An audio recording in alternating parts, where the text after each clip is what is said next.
Good morning and welcome to Farm Factor. I'm your host, Jamie Bloom. Today, Duane Toews reports from the Kansas Forage and Grassland Council Convention, where he first catches up with Dr. Joe Moyer, a professor at K-State in forage research. And then he visits with Matt Hogan with SDK Laboratories in Hutchinson. Next, enjoy our weekly Kansas Soybean update. And then Duane is back at the convention with Mike Irvin, director of Kansas Farm Bureau's Legal Foundation. Next up is our legislative update, and we'll end with lobbyist Mary Kay Thatcher with the American Farm Bureau Federation. It's all coming up on Farm Factor. Stay tuned. Closed captioning brought to you by Ag Promo Source. Together we grow. Learn more at agpromosource.com. This segment is brought to you by Kansas Wheat. Learn more at rediscoverwheat.org.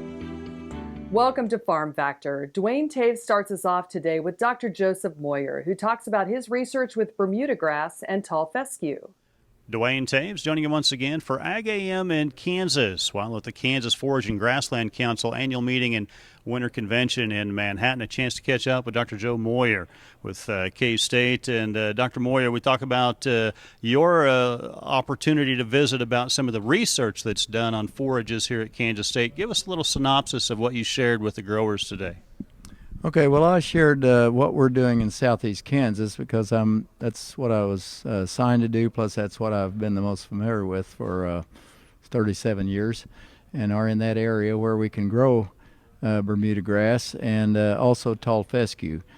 We think about some of those issues. We'll start with tall fescue, for example. For the cattle industry, it presents some problems with some of the endophyte, I understand, but there are ways to deal with that.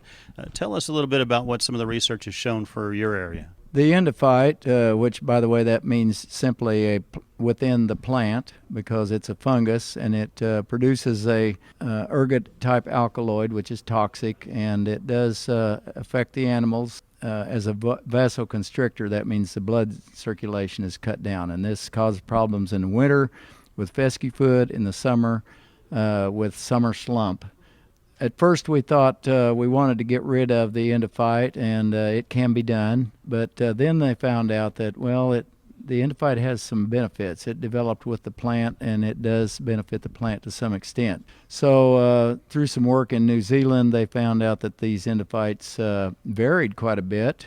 They were working on ryegrass, but the endophyte was very similar, and they found out that the toxin, the ergovaline concentration, was a lot less in some types than others. Through screening, they found out that certain endophytes did not produce much of this toxin.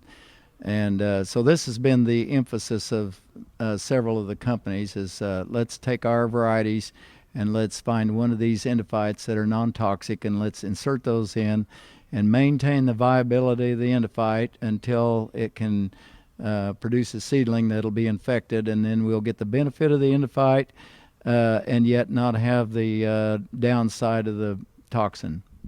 And on the Bermuda grass side? On the Bermuda grass side, we're looking at it now mainly as a cow pasture. We just kind of gave up the idea that it's going to be a good stalker producer because of the low digestibility. But for cow pasture, we've been able to extend the useful period of Bermuda grass by interseeding cereals into it. We're now using wheat, rye. Cereal rye is a good one to put in because it will produce during this winter time and early spring when the Bermuda grass is dormant. And this basically gives us an increase in our land efficiency of about 90%. And rather than worrying about weeds or whatever else we might have to have issues with, we can actually produce something beneficial if we put a cereal grain interseeded into the sod of the Bermuda grass. Our thanks to Dr. Joe Moyer with K-State and the Forage program, joining us at the Kansas Forage and Grassland Council annual meeting and convention in Manhattan. Jamie, back to you. Folks, stay with us. Duane will be back with Matt Hogan with SDK Laboratories in Hutchinson. Next time you see a beautiful field of corn, reach out and thank the farmers who work tirelessly to raise corn. For livestock feed, renewable fuels, and exports to feed a growing world population.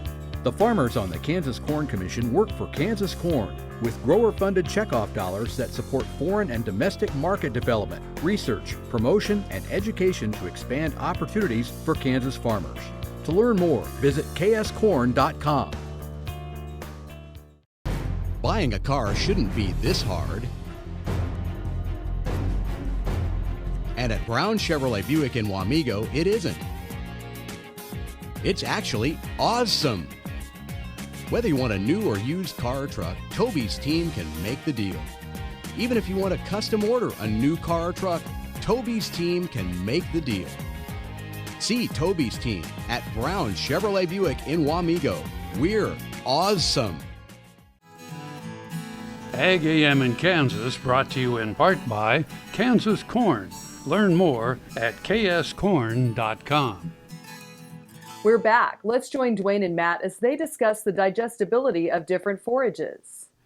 Duane Toews joining you with Ag AM in Kansas. While at the Kansas Forage and Grassland Council annual meeting and trade show in Manhattan, Kansas recently, we had a chance to catch up with Matt Hogan with SDK Laboratories out of Hutchinson. And Matt, we think about the business of feeding livestock. Having a baseline understanding of what it is nutritionally that we're putting out in front of them is pretty important and really the core of your business. That's correct. We get a lot of questions, and people just want to know what do these numbers mean, and we're more than happy to address those concerns and help put things into language that they can understand. Also, from the top-end producer, particularly thinking of alfalfa, a lot of times if they're looking at that dairy market, you've got the forage producers who are utilizing your business as well. Correct. We're looking at the producers as well as the end users. We play a role where we're making sure that everybody is they're getting what they're paying for and paying for what they're getting. Tell us a little bit about some of the changes over the years. I know when I was a kid, it was kind of a crude protein world, and that was about all we worried about. We've evolved from that point in the testing business. Oh, absolutely. In fact, I've been with the lab 16 years now, and I've seen a big change just from the RFV world now to the RFQ world, say in the last 10 years even. Now we're looking at the digestibility of different forages, and with the improved digestibility, we're seeing the improved performances, whether it's a beef cow or a dairy cow. So it's changed quite a bit. So you'll have to back up just a step. I'll have you explain RFV and RFQ and what that really means to those people. Oh, sure. Relative feed values is really exclusively geared towards alfalfa, and it was just an arbitrary benchmark set up by hay brokers so that they could price and sell their alfalfa hay exclusively. The problem is they take that RFV number and apply it to everything other than alfalfa, and it's caused a lot of confusion.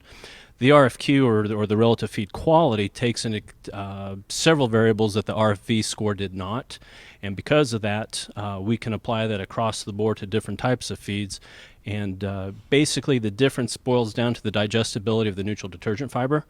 The more digestible the fiber, the more basically the more feed the animal can eat, which in turn means higher milk production or more weight gain.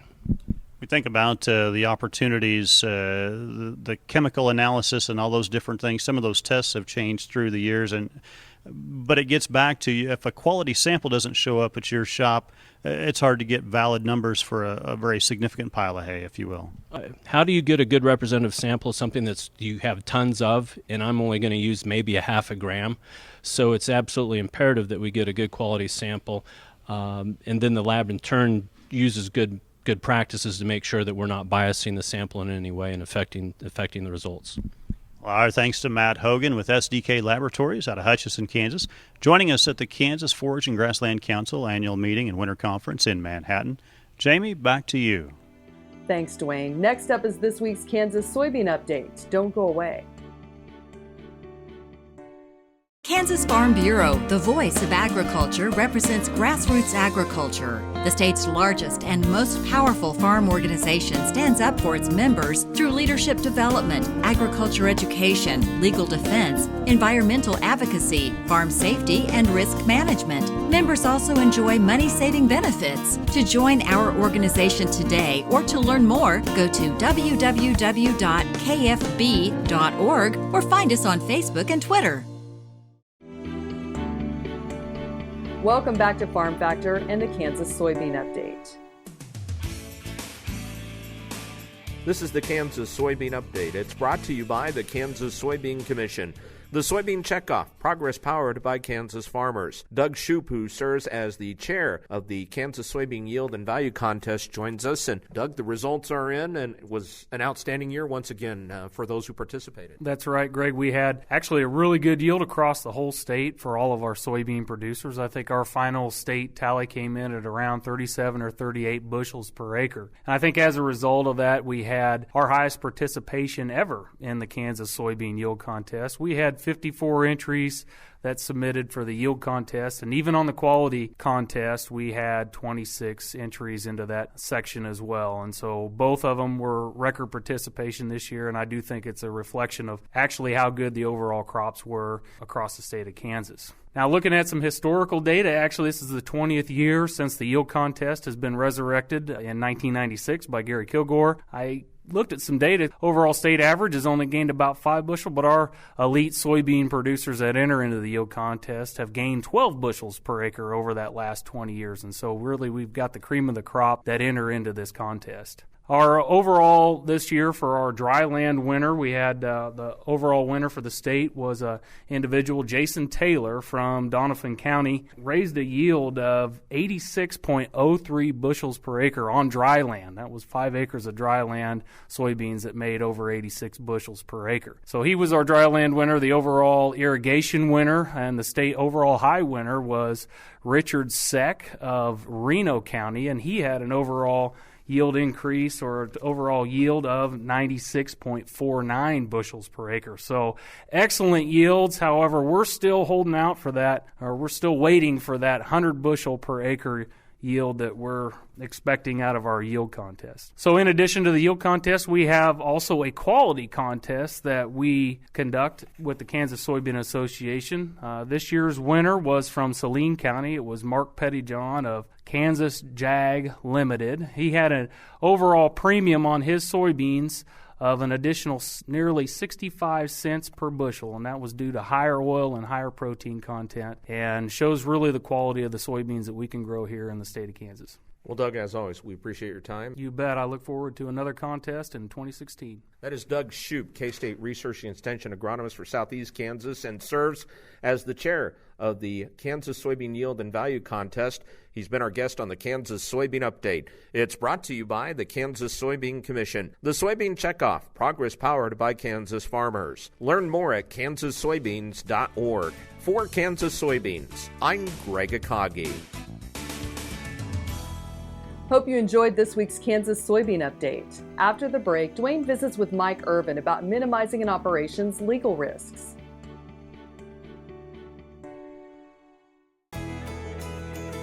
Biodiesel made from sustainable resources is diversifying our fuel supply. This year, biodiesel will displace over 1 billion gallons of fossil fuel nationwide. It's making our economy stronger and our communities healthier. It's working here and across America. Get biodiesel going in your community. Visit americasadvancedbiofuel.com. Valley Vet Supply is devoted to providing information and professional quality products at reasonable prices. Valley Vet Supply. This segment brought to you by Heinen Brothers Ag. Farmers helping farmers by offering quality aerial and ground application, fertilizer, ag chemicals, and anhydrous ammonia. Call today to protect your crop yield. Thanks for staying with us. Next up is Mike Irvin, Director of the Kansas Farm Bureau Legal Foundation. Duane Toews joining you once again from the Kansas Forage and Grassland Council annual meeting and winter conference in Manhattan. Had a chance to catch up with Mike Irvin with Kansas Farm Bureau. And Mike, you talked about a pretty important subject when we get to the bottom line for producers of forages and crops in general. Tell us a little bit about kind of a synopsis of the things that you hit for high points with the guys today. Great question. What our goal was today was to do kind of educational on risk from a legal standpoint. And our goal is to take the examples of risk through cases and just different sorts of issues that would be raised on their farm or their operation, and then give them solutions, legal solutions, to kind of minimize those risks. So really the whole class or the whole seminar was based on taking these tools and then implementing them so that you minimize your risk so that you can operate in a very efficient fashion. We think about that old adage of an ounce of prevention worth a pound of cure. Here is a case where that maybe goes well beyond that. Well, that's great. That's right. What we try to do is give them the tools so then they can implement these tools instead of getting in a quagmire. And then at that point, they find themselves they're stuck and they don't know where to turn. So then they have to go to an attorney, and then that gets pretty expensive at that point in time to get themselves out of that situation. So the whole goal is to educate and implement these risk tools and management so that we can avoid those problems and things down in the future. An individual realistically, though, needs to be educated themselves on what regulations and rules there are for the industry that they're participating in. Lack of knowledge really doesn't get you off the hook. Oh, absolutely right. From whether it's trucking regulations, spraying, and transporting their goods through carriers. We talk about bill of ladings, sell of or contracts, sell of through contractual relationships. Again, the idea is to pin what they want to do, and so that we have a definitive agreement between the parties so that everybody knows what the expectations are. And to go along with that, we try to work with them on, again, the trucking regulations and the things that might be out there that might trip them up. So again, the whole idea is to get them in a vein where they feel comfortable and can operate risk-free. We think about doing so. If you've done all that homework, that takes a lot of stress off a producer in the operation, really lets them get back to the business of production. Well, that's absolutely what we try to preach, and that is there's no way to get rid of all risk. But if we can go through and mitigate that risk for them and help them just by doing simple little things, such as business structures, insurance, we can help them alleviate those worries as we go through and operate and just try to do what they do every day and do it efficiently. Well, our thanks to Mike Irvin with Kansas Farm Bureau, joining us with the Kansas Grassland and Forage Council here in Manhattan at their annual conference and convention. Jamie, we'll send it back to you for more Ag AM in Kansas. Don't go away. After the break, we'll meet Leah Fliter, Director of Advocacy and Outreach with Kansas Farm Bureau. Soil is the life of a farm, and for 25 years, SureCrop Liquid Crop Nutrition has helped growers produce abundant quality crops while preserving and improving the soils they steward. SureCrop offers complete soil and plant analysis with cropping recommendations, delivery direct to your on-farm storage, and quality crop nutrition custom blended for your field. Choose SureCrop for the assurance of excellence for your soil. Call today or visit their website for more information. I'm a patient of Kansas Regenerative Medicine in Manhattan. I had stem cell therapy in my hips and my left knee. My wife and I both are patients. We went down there the same day in November. Since then, my hips are feeling a lot better. I can work now most of the day if I want to. And before, if I worked in the morning, I was done in the afternoon, or if I worked in the afternoon, I was sure enough done for the rest of the day. Welcome back. Now let's go to Leah Fliter for this week's legislative update. On February 11th, we will have approximately 200 Farm Bureau members of Kansas travel to Topeka to receive issue briefings and advocacy training, which will equip them to advocate their grassroots policy with their legislators while they're in Topeka. Well, political leadership will give a general overview of what they expect the session to look like. We'll also get some specific information on the tax overview, on education issues, and on water issues.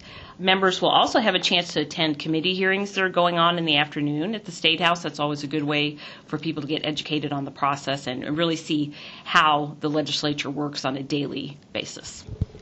The legislature is dominated by urban counties and urban interests and urban legislators, so it's incredibly important for our agricultural and rural members to get to Topeka to discuss our important issues with their legislators so that our voices can be heard in the policy process. After the break, we'll be back with Mary Kay Thatcher, Senior Director of Congressional Relations for the American Farm Bureau Federation.